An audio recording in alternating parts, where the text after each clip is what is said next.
بسم الله الرحمن الرحيم نحمده ونصلي على رسوله الكريم أما بعد فأعوذ بالله من الشيطان الرجيم بسم الله الرحمن الرحيم ذالک قرآن میں سے 40 احادیث الحمدللہ مکمل ہوئیں اور آگے خاتمہ کے دور پہ احادیث مزید ہیں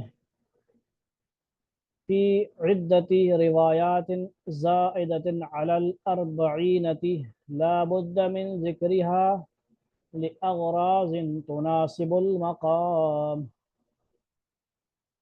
عن عبد الملك بن عمير مرسلا قال قال رسول الله صلى الله عليه وسلم في فاتحة الكتاب شفاء من كل داء رواہ دارمی والبیہقی فی شعب الایمان عبد الملک بن عمیر رحمۃ اللہ علیہ حضور اکرم صلی اللہ علیہ وسلم کا ارشاد نقل کرتے ہیں کہ سورہ فاتحہ میں ہر بیماری سے شفا ہے۔ خاتمہ میں بعض ایسی صورتوں کے فضائل ہیں جو پڑھنے میں مختصر لیکن فضائل میں بہت بڑی ہوئی ہیں۔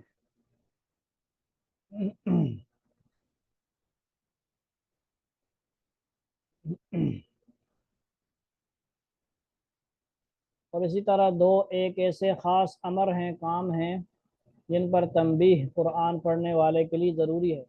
نماز سورہ فاتحہ کے فضائل بہت سی روایات میں وارد ہوئے ہیں۔ ایک حدیث میں ہے کہ ایک صحابی نماز پڑھتے تھے، حضور صلی اللہ علیہ وسلم نے ان کو بلایا، وہ نماز کی وجہ سے جواب نہ دے سکے۔ جب فارغ ہو کر حاضر ہوئے تو حضور صلی اللہ علیہ وسلم نے فرمایا کہ میرے پکارنے پر جواب کیوں نہیں دیا؟ انہوں نے نماز کا عذر کیا۔ حضور صلی اللہ علیہ وسلم نے فرمایا کہ قرآن شریف کی آیت میں نہیں پڑھا یا ایھا الذین آمنوا استجیبوا للہ وللرسول اذا دعاکم، سورۃ انفال 24 آیت۔ اے ایمان والو، اللہ اور اس کے رسول کی پکار کا جواب دو جب بھی وہ تم کو بلاویں، ٹھیک ہے، جس وقت بھی، جب بھی۔ پھر حضور صلی اللہ علیہ وسلم نے ارشاد فرمایا کہ تجھے قرآن شریف کی سب سے بڑی صورت یعنی سب سے افضل بتلاؤں گا؟ پھر حضور صلی اللہ علیہ وسلم نے ارشاد فرمایا کہ وہ الحمد کی 7 آیتیں ہیں، یہ 7 مثانی ہیں اور قرآن عظیم، ٹھیک ہے جی۔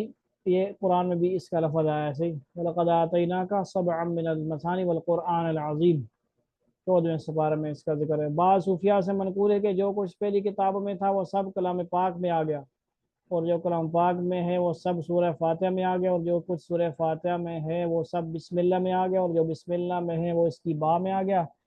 اس کی شرح بتلاتے ہیں کہ با کے معنی اس جگہ ملانے کے ہیں، اور مقصود سب چیز سے بندہ کا اللہ جل شانہ کے ساتھ ملا دینا ہے، اللہ سے ملنا، وصال یار ہے۔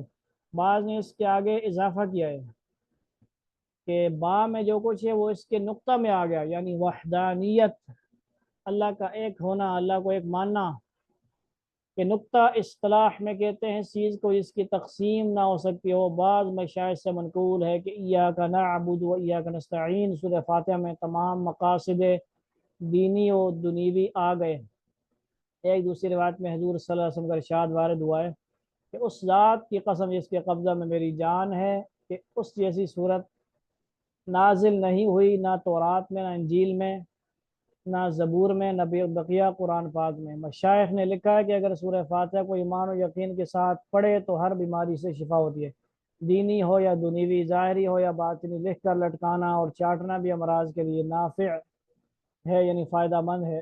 صحاح کی کتابوں یعنی صحیح جو کتابیں 6 کتابیں سیاست کی کتابوں میں وارد ہے کہ صحابہ رضی اللہ عنہم سانپ بچھو کے کاٹے ہوئے اور مرگی والوں پر اور دیوانوں پر سورہ فاتحہ پڑھ کر دم کیا، اور حضور صلی اللہ علیہ وسلم نے اس کو جائز بھی رکھا۔ نیز ایک روایت میں آیا ہے کہ صائب بن یزید رضی اللہ عنہ پر حضور صلی اللہ علیہ وسلم نے اس صورت کو دم فرمایا، اور یہ صورت پڑھ کر لعاب دہن، لعاب تھوک کو بولتے ہیں اور دہن منہ کو بولتے ہیں، آپ صلی اللہ علیہ وسلم کا مبارک دہن، مبارک یعنی تھوک، لعاب درد کی جگہ لگایا۔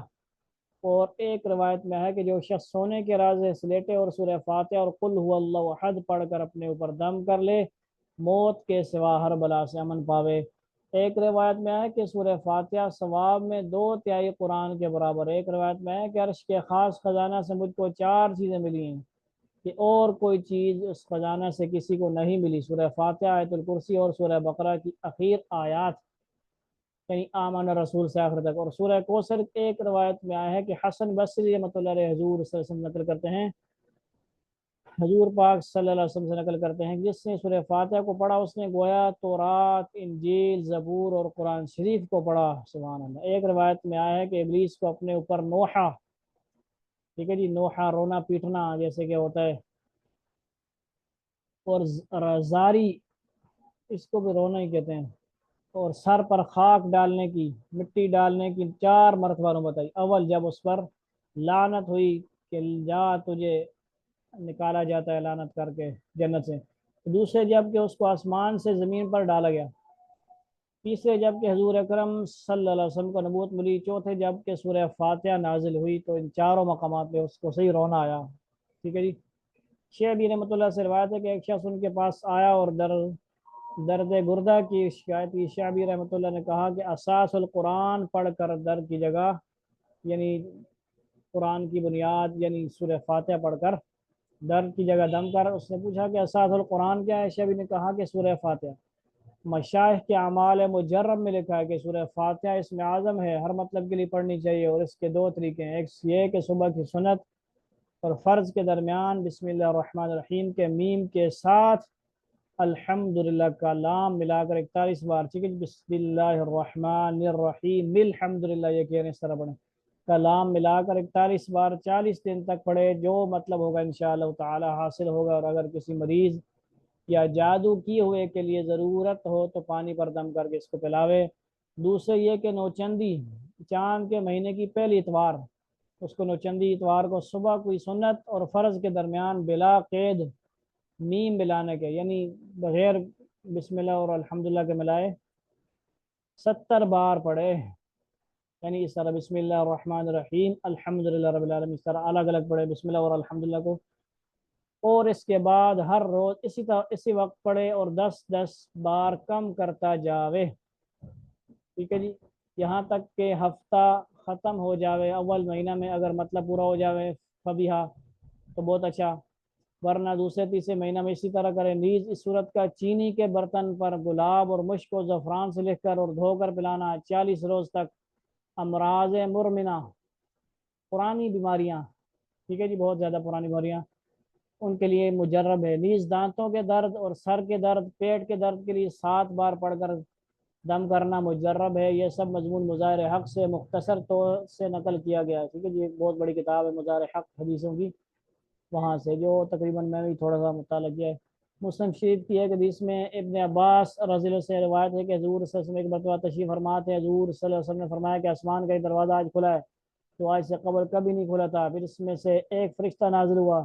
حضور صلی اللہ علیہ وسلم نے فرمایا کہ یہ ایک فرشتہ نازل ہوا جو آج سے قبل کبھی نازل نہیں ہوا تھا۔ پھر اس فرشتہ نے عرض کیا کہ 2 نوروں کی بشارت دیجیے جو آپ سے قبل کسی کو نہیں دیے گئے، ایک سورہ فاتحہ، دوسرا خاتمہ سورہ بقرہ، یعنی سورہ بقرہ کا آخری رکوع۔ ان کو نور اس لیے فرمایا کہ قیامت کے دن اپنے پڑھنے والے کے آگے آگے چلیں گے۔ تو یہ تھی سورت فاتحہ کی ڈیٹیل، تفصیل، فضائل پر مشتمل بہت سارا خاص مضمون۔